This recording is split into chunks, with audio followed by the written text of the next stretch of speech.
আন্দোলনকারী ছাত্রদের উপর গুলি না করতে হাইকোর্টের রিট। এ বিষয়টা খুবই চমৎকার যে বর্তমানে ছাত্র জনতার বা ছাত্র আন্দোলনের তাদের যোগ্যতা এবং মূল্যায়নের যে সঠিক আন্দোলন, এটা যে আসলে যৌক্তিক আন্দোলন সেটা বোঝা গেছে এই আদালতের রিটের মাধ্যমে।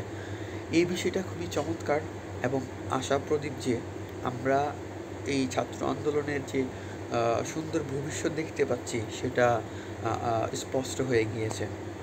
তো আমরা সবাই যে আজকে যারা আন্দোলন করতেছে, আজকে যারা আন্দোলনের মধ্যে নিজের জীবন বিলিয়ে দিচ্ছে, সেই বিষয়টা কখনো চিন্তা ভাবনা করতে পারতেছি না যে আসলে তারা কতটুকু বড় স্যাক্রিফাইস করতেছে, তাদের জীবন থেকে কতটা মূল্যবান সময়, কতটা মূল্যবান তাদের জীবনটা বিলিয়ে দিচ্ছে শুধুমাত্র জনগণের, শুধুমাত্র আগামী প্রজন্মের মানুষের সন্তানের জন্য, অর্থাৎ আমাদের সন্তানের জন্য, আগামী প্রজন্মের বাংলাদেশের ছাত্র জনতার জন্য, আগামী দিনের ভবিষ্যতের জন্য।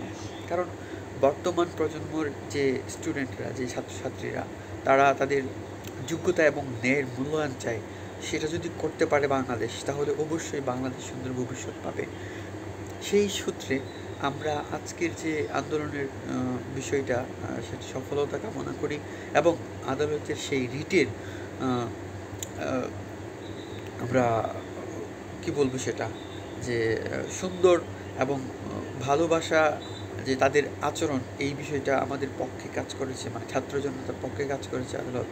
এটা আসলে যৌক্তিক আন্দোলন যে সেটা আমরা বুঝতে পেরেছি, সেজন্য আদালতকে অসংখ্য অসংখ্য ধন্যবাদ এবং ভালোবাসা।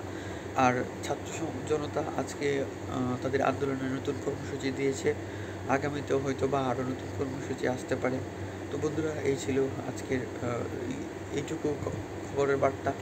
পরবর্তীকালে বার্তা পাওয়ার জন্য চ্যানেলটিকে সাবস্ক্রাইব করবেন, লাইক কমেন্ট করে পাশে থাকবেন এবং নতুন ভিডিও করবো ইনশাআল্লাহ আপনাদেরকে।